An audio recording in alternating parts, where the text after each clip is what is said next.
love every single teacher that I've had here so far. I don't think I've had a bad teacher yet. You meet someone, they'll remember you later when you see them in the halls. It feels very welcoming, and I just get excited every time I'm coming in.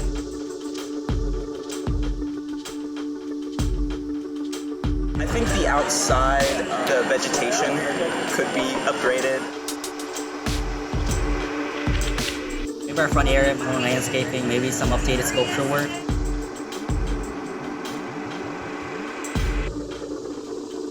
When we go outside, there's nowhere to sit, there's no tables, there's this big open area, and we have tons of nice bushes, but there's not a lot of color to actually inspire us.